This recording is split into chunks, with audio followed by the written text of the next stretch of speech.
नमस्कार दोस्तों, स्वागत है आपका आज के मुख्य समाचार में, जिसमें सबसे पहली और बड़ी खबर में आपको बताएंगे कि सोनिया गांधी ने कही पार्टी में बदलाव के बाद देश में नफरत के माहौल पर सरकार को घेरा। दूसरी बड़ी खबर में जिक्र होगा कि कांग्रेस में एक परिवार से एक ही टिकट, हर स्तर पर 50% पदाधिकारी होंगे अंडर 50। तीसरी बड़ी खबर में जिक्र होगा कि पटना हाईकोर्ट ने सहारा प्रमुख सुब्रत रॉय को पेश करने का दिया आदेश, सुप्रीम कोर्ट ने लगाई रोक। चौथी बड़ी खबर में जिक्र होगा कि नरेंद्र मोदी पर निर्भरता बीजेपी की सबसे बड़ी कमजोरी, बोले प्रशांत किशोर। 2024 के लिए सबसे मुफीद पार्टी कौन, इस सवाल का नहीं दिया कोई जवाब। और इसी के साथ दोस्तों पांचवी बड़ी खबर में जिक्र होगा कि बीजेपी जेडीयू के बीच क्रेडिट लेने की होड़, सरकारी कार्यक्रम के बैनर से मुख्यमंत्री नीतीश कुमार को कर दिया आउट। दोस्तों हर एक खबर की गहराई में आपको ले जाएंगे, लेकिन उससे पहले अगर आप भी बढ़ती महंगाई के लिए भाजपा को जिम्मेदार मानते हैं तो आप अभी इस वीडियो को लाइक कीजिए, और अगर चैनल पर नए हैं तो लाल बटन को दबा के चैनल को सब्सक्राइब करके घंटी बजाकर कमेंट में लिखिए जय हिंद। दोस्तों रुक करते हैं सबसे पहली और बड़ी खबर की तरफ। सोनिया गांधी ने कही पार्टी में बदलाव की बात, देश में नफरत के माहौल पर भी सरकार को घेरा। जी हाँ दोस्तों, उदयपुर में शुक्रवार को कांग्रेस के 3 दिवसीय नव संकल्प चिंतन शिविर की शुरुआत करते हुए पार्टी अध्यक्ष सोनिया गांधी ने दो टूक कहा कि संगठन के सामने अभूतपूर्व स्थिति है, हमें सुधारों और रणनीति में बदलावों की सख्त जरूरत है। उन्होंने कहा कि असाधारण परिस्थितियों का सामना असाधारण तरीके से ही किया जा सकता है। सोनिया गांधी ने अल्पसंख्यकों पर हमले का मुद्दा उठाते हुए जहां एक तरफ पीएम मोदी की चुप्पी पर निशाना साधा, तो वहीं बीजेपी पर देश में नफरत का माहौल बनाने का आरोप भी लगाया।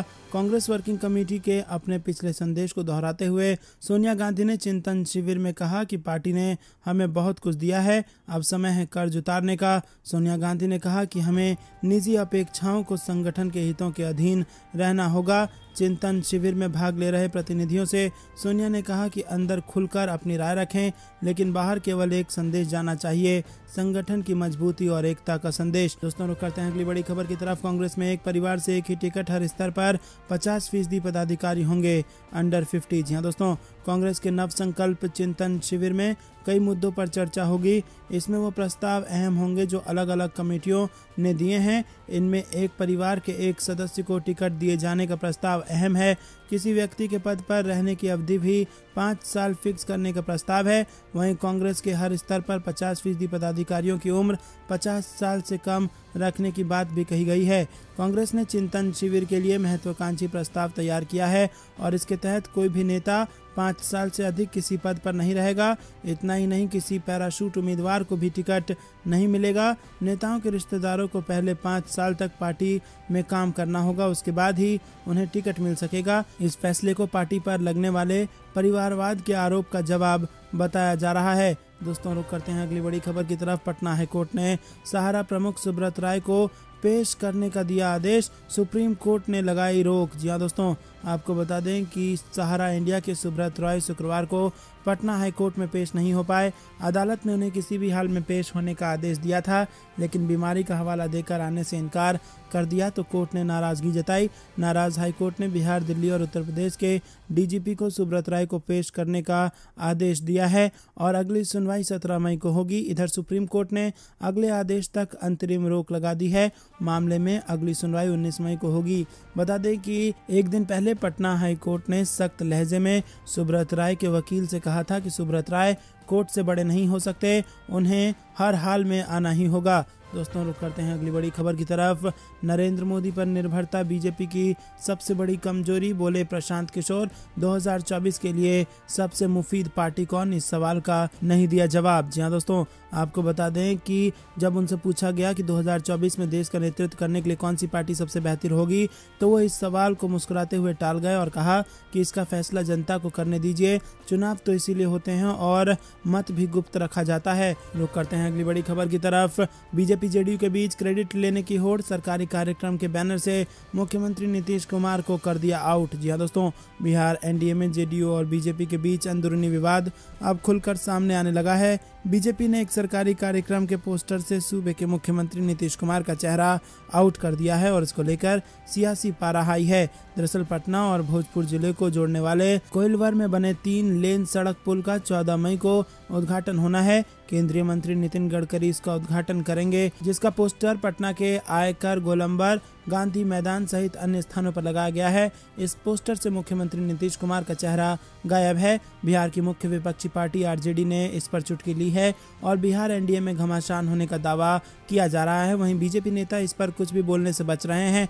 बता दें कि ये पहला मौका नहीं है जब किसी बात को लेकर दोनों दल आमने सामने हैं। इससे पहले भी कई बार दोनों पार्टियों के बीच का विवाद सुर्खियों में रहा है। कई बार दोनों दल के नेता एक दूसरे पर छींटाकशी करने से बाज नहीं आते हैं। दोस्तों, रुक करते हैं अगली बड़ी खबर की तरफ। अपनी ही सरकार पर फिर हमलावर हुए बीजेपी सांसद वरुण गांधी। बोले 80% लोन बड़े पूंजीपतियों को दे दिया। जी हाँ दोस्तों, अपनी ही सरकार पर आरोप लगा रहे हैं वरुण गांधी। बरेली से बड़ी खबर। बीजेपी सांसद वरुण गांधी अक्सर अपनी पार्टी पर सवाल खड़े करते नजर आते हैं और इसी कड़ी में एक बार फिर बीजेपी सांसद ने अपनी सरकार पर हमला बोला है। उन्होंने बढ़ती बेरोजगारी के लिए भी सरकार को घेरते हुए कहा कि 80% लोन बड़े बड़े पूंजीपतियों को दे दिया गया है। केवल 9% लोन ही गरीबों, किसानों और नौजवानों को दिया गया है। उन्होंने कहा कि देश भर में 1.5 करोड़ नौकरियों के पद खाली पड़े हैं और सरकार कुछ भी नहीं कर रही है। दोस्तों, रुक करते हैं अगली बड़ी खबर की तरफ। 2020 में पायलट की नाराजगी के बाद हाईकमान को एकजुटता दिखाने का मैसेज। राहुल गांधी को एक साथ रिसीव करने पहुंचे सचिन पायलट और अशोक गहलोत। जी हाँ दोस्तों, कांग्रेस के चिंतन शिविर में राजस्थान में अस्थिर राजनीतिक हालातों पर भी चर्चा होगी और इस शिविर के बाद राजस्थान की सरकार में अगले 1.5 साल की वर्किंग और नेतृत्व को लेकर तस्वीरें साफ हो जाएंगी। 2020 में सचिन पायलट की नाराजगी जताने के बाद अब कांग्रेस हाईकमान इस खींचतान को बिल्कुल भी आगे बढ़ाने के मूड में नहीं है। ये साफ तौर पर तब दिखाई दिया जब रेलवे स्टेशन पर राहुल गांधी के स्वागत के लिए मुख्यमंत्री अशोक गहलोत के साथ साथ सचिन पायलट भी दिखाई दिए।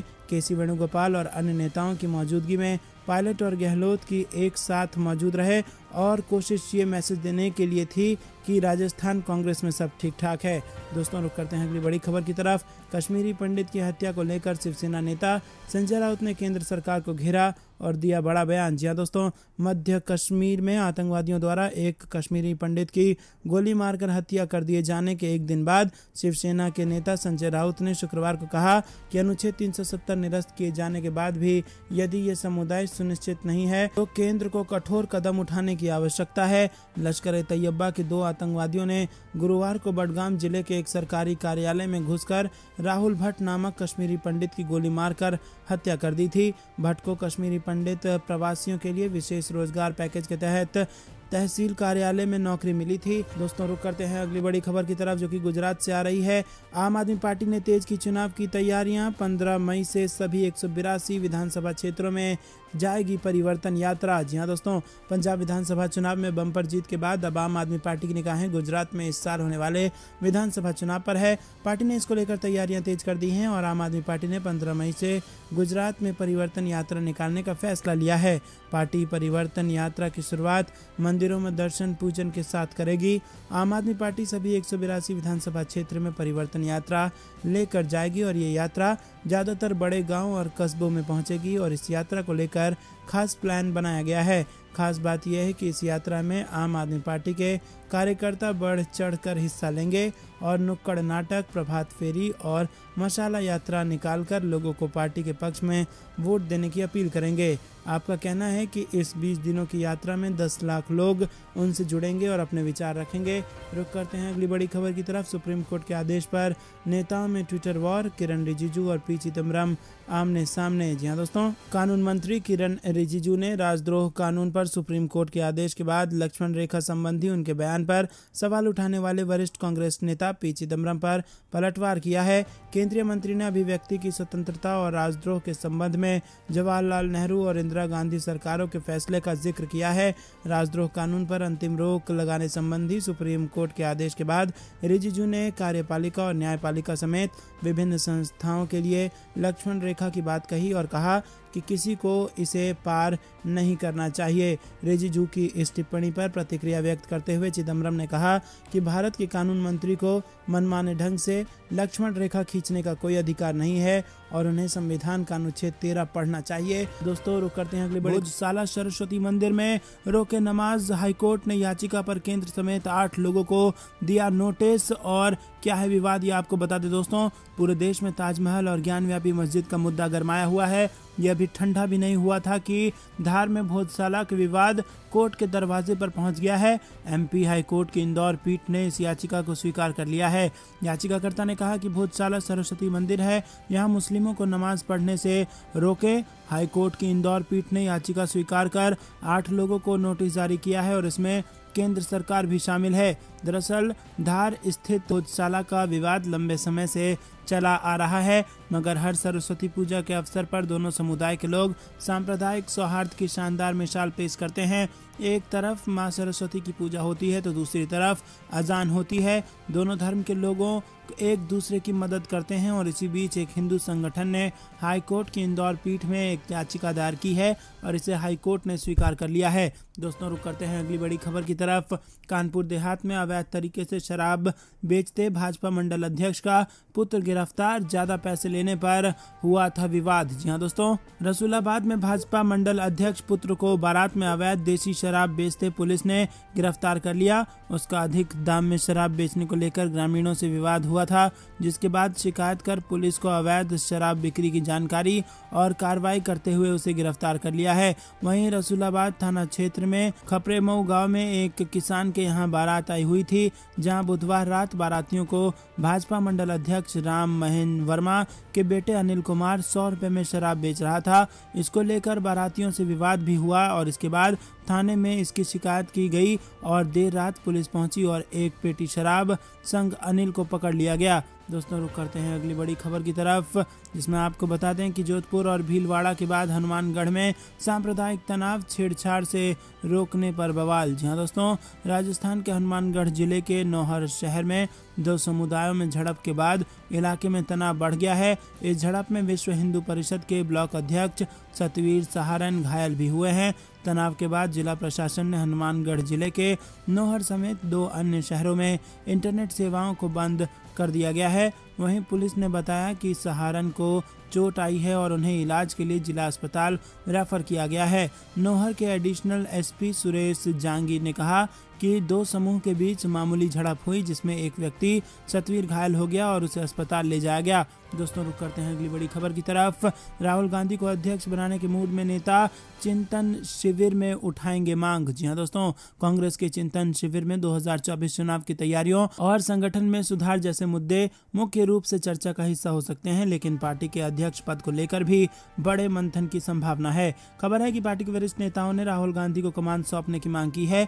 साथ ही ये भी कहा जा रहा है कि खुद राहुल गांधी पद पर विचार करने को लेकर तैयार नजर आ रहे हैं। समाचार एजेंसी ANI के मुताबिक 14 मार्च को ही कांग्रेस वर्किंग कमेटी की बैठक में बड़े नेताओं ने मांग की थी कि राहुल गांधी को अध्यक्ष बनाना चाहिए। एजेंसी ने सूत्रों के हवाले से लिखा था कि पार्टी के वरिष्ठ नेता अधीर रंजन चौधरी ने वायनाड सांसद से कहा है कि उन्हें अध्यक्ष पद स्वीकार कर लेना चाहिए। एजेंसी के अनुसार सूत्रों ने जानकारी दी कि राहुल पद पर विचार करने के लिए तैयार हैं। इसके बाद अगस्त-सितंबर में अध्यक्ष के लिए चुनाव कराने का प्रस्ताव बैठक में आया। हालांकि यह फैसला किया गया कि जारी प्रक्रिया को पहले नहीं किया जा सकता। दोस्तों, रुक करते हैं अगली बड़ी खबर की तरफ, जिसमें आपको बता दें कि जातीय जनगणना को लेकर तेजस्वी यादव की पदयात्रा के विरोध में नहीं है जेडीयू। भाजपा ने मुंगेरी लाल के सपने बताकर कसा तंज। जी हां दोस्तों, आपको बता दें कि बिहार से ये बड़ी खबर जातिगत जनगणना को लेकर आ रही है। बिहार में सियासत इसको लेकर गरमाई हुई है और नेता प्रतिपक्ष तेजस्वी यादव ने बिहार से दिल्ली तक पदयात्रा की बात कही तो सियासी बयानबाजी भी तेज हो गई। जेडीयू के राष्ट्रीय अध्यक्ष ललन सिंह ने कहा कि इस पदयात्रा का विरोध नहीं किया जाएगा। वहीं भाजपा के बिहार प्रदेश अध्यक्ष ने तेजस्वी के इस प्रयास को मुंगेरी लाल के हसीन सपने बताकर तंज भी कसा।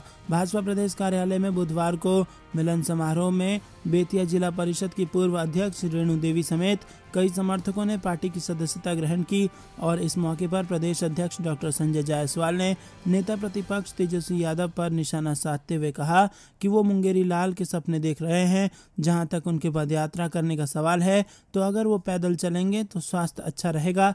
केंद्र की जनगणना पर भाजपा का मानना है कि हमारी प्राथमिकता गरीब है।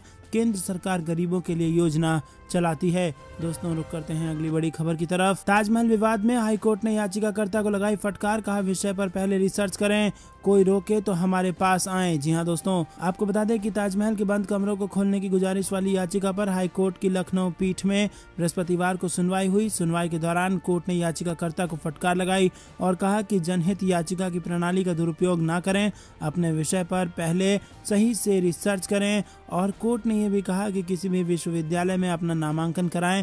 यदि कोई विश्वविद्यालय आपको ऐसे विषय पर शोध करने से मना करता है तो हमारे पास आए। दरअसल दोस्तों आपको बता दें कि ये याचिका अयोध्या के भाजपा नेता डॉक्टर रजनीश सिंह ने दायर की। याचिका में इतिहासकार पीएन ओक की किताब ताजमहल का हवाला देते हुए दावा किया गया है कि ताजमहल वास्तव में तेजो महल है, जिसका निर्माण 1212 ईस्वी में राजा परमर्दी देव ने कराया है। और याचिका में ये भी दावा किया गया है कि माना जाता है कि ताजमहल के बंद दरवाजों के भीतर भगवान शिव का मंदिर है। दोस्तों रुक करते हैं अगली बड़ी खबर की तरफ, जो कि मध्य प्रदेश पंचायत चुनाव से जुड़ी आ रही है। निर्वाचन आयुक्त का दावा, हर हाल में जून में होंगे चुनाव। मंत्री बोले सरकार रिव्यू पिटीशन दाखिल करेगी। जहां दोस्तों आपको बता दें कि मध्य प्रदेश के राज्य निर्वाचन आयुक्त बसंत प्रताप सिंह ने कहा है कि हर हालत में पंचायत और नगरीय निकाय चुनाव जून में ही होंगे। वहीं आयोग की पूरी तैयारी है, सभी कलेक्टर्स को निर्देश दे दिए गए हैं। मध्य प्रदेश में सुप्रीम कोर्ट के बिना ओबीसी आरक्षण के चुनाव कराने के फैसले के बाद राजनीति गर्मा गई है। बीजेपी और कांग्रेस के नेता ओबीसी आरक्षण खत्म होने पर एक दूसरे पर आरोप प्रत्यारोप लगा रहे हैं। सुप्रीम कोर्ट के फैसले के बाद बुधवार को राज्य निर्वाचन आयोग ने बड़ी बैठक की। इस बैठक के बाद राज्य निर्वाचन आयुक्त बसंत प्रताप सिंह ने कहा कि नगरीय निकाय चुनाव के लिए आयोग तैयार है। 12 जून तक एक चुनाव कराया जाएगा और 30 जून तक दोनों चुनाव कराए जाएंगे। दोस्तों रुक करते हैं अगली बड़ी खबर की तरफ। महंगी हुई ब्लड प्रेशर, शुगर व एंटीबायोटिक दवाएं 15% बढ़ गए इनके दाम। जी हाँ दोस्तों, गोरखपुर जिले के जन औषधि केंद्रों पर बिकने वाली गरीबों की दवाएं 15% तक महंगी हो गई और इन केंद्रों पर मेडिकल सेंटरों की अपेक्षा 50 से 90% सस्ती दवाएं मिलती हैं। मधुमेह, रक्तचाप, हृदय, एंटीबायोटिक दवाओं की कीमतों में भारी वृद्धि हुई है। दोस्तों रुक करते हैं अगले। राजद्रोह कानून की समीक्षा होने तक किसी के खिलाफ एफआईआर नहीं, मौजूदा आरोपी भी जमानत के लिए दें अर्जी, सुप्रीम कोर्ट का ऐतिहासिक फैसला। जहां दोस्तों सुप्रीम कोर्ट में बुधवार को राजद्रोह कानून को चुनौती देने वाली याचिकाओं पर सुनवाई हुई। भारत के मुख्य न्यायाधीश एनवी रमन्ना की अगुवाई वाली 3 न्यायाधीशों की पीठ ने मामले की सुनवाई की और इस दौरान सुप्रीम कोर्ट ने कहा है कि राजद्रोह कानून पर तब तक रोक रहे जब तक इसका पुनर्निरीक्षण न हो। वहीं आपको बता दें कि कोर्ट ने कहा कि राजद्रोह की धारा 124A में कोई नया केस दर्ज नहीं हो। विशेषज्ञों ने इसे सुप्रीम कोर्ट का ऐतिहासिक फैसला बताया है। हालांकि इस बीच कानून मंत्री किरण रिजिजू का भी बयान आया है, किसी को भी लक्ष्मण रेखा नहीं लागनी चाहिए। इससे पहले सुप्रीम कोर्ट ने सभी मामलों पर रोक लगा दी है। राजद्रोह में बंद लोग बेल के लिए कोर्ट जा सकते हैं। कोर्ट ने कहा है कि नई एफआईआर होती है तो वो कोर्ट जा सकते हैं, इसका निपटारा जल्द से जल्द कोर्ट करे। चीफ जस्टिस ने कहा है कि केंद्र सरकार कानून पर पुनर्विचार करेगी। सुप्रीम कोर्ट ने कहा कि कोई भी प्रभावित पक्ष संबंधित अदालतों से संपर्क करने के लिए स्वतंत्र है। साथ ही अदालतों से अनुरोध किया जाता है कि वो वर्तमान आदेश को ध्यान में रखते हुए मामले पर विचार करें। दोस्तों रुक करते हैं अगली बड़ी खबर की तरफ। महंगाई के खिलाफ कांग्रेस का मोदी सरकार को अल्टीमेटम, किया आंदोलन। जी हाँ दोस्तों, बढ़ती महंगाई और गैस की कीमत में लगातार वृद्धि को कांग्रेस ने मुद्दा बनाया। केंद्र की मोदी सरकार के खिलाफ कांग्रेस की तरफ से संभाजी गार्डन के पास महाराष्ट्र प्रदेश कांग्रेस कमेटी के प्रवक्ता अतुल लोंढे ने इनके नेतृत्व में आंदोलन किया गया। वहीं आपको बता दें कि उन्होंने कहा कि मोदी सरकार ने अच्छे दिनों का सपना दिखाकर जनता से ठगी की है। यूक्रेन और रूस का हवाला देकर पेट्रोल डीजल की कीमतें बढ़ाई। इससे पहले कच्चे तेल की कीमत कम होने के बावजूद पेट्रोल डीजल की कीमतें बढ़ा दी गई थी। इससे जीवन आवश्यक वस्तुओं के दाम बढ़ गए हैं। महिलाओं की सब्र का इम्तिहान मोदी सरकार ना ले, ऐसी चेतावनी उन्होंने दे डाली। और इसी के साथ कहा कि गेहूं का स्टॉक सितंबर तक चलने लायक नहीं है, इसके बाद इसकी किल्लत हो जाएगी। केंद्र सरकार ने गुजरात को 1000 करोड़ रुपए दिया, लेकिन महाराष्ट्र सरकार को कुछ भी नहीं दिया। इस तरह से मोदी सरकार भेदभाव कर रही है। कांग्रेस की तरफ से कहा गया कि बड़े धूमधाम से उज्ज्वला गैस योजना की घोषणा की गई और गरीबों को सब्सिडी दी गई, लेकिन चुनाव के बाद बगैर कोई जानकारी दिए सब्सिडी बंद कर दी गई। मोदी सरकार ने केरोसिन बंद कर दिया और गैस के दाम बार बार बढ़ा रही है। ऐसे में अब गरीब महिलाओं के सामने चूल्हे चूल्हे जलाने के सिवा कोई दूसरा विकल्प नहीं बचा है।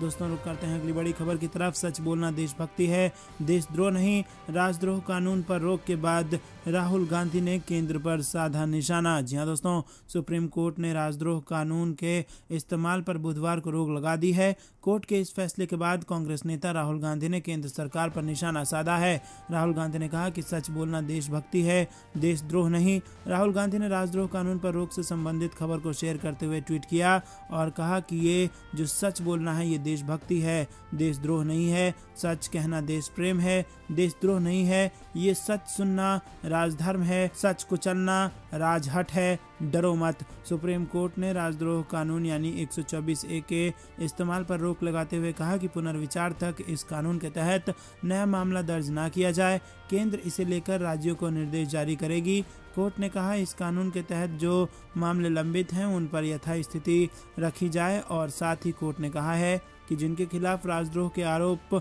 में मुकदमे चल रहे हैं वो इसी आरोप में जेल में बंद हैं, वो जमानत के लिए अदालतों में अर्जी दाखिल कर सकते हैं। अब इस मामले की सुनवाई जुलाई के तीसरे हफ्ते में होगी। तो दोस्तों, ये थी दिन भर कुछ बेहतरीन और बड़ी खबरें। तक बने रहने के लिए बहुत बहुत धन्यवाद। देख रहे थे आपका अपना चैनल। जय हिंद, जय भारत।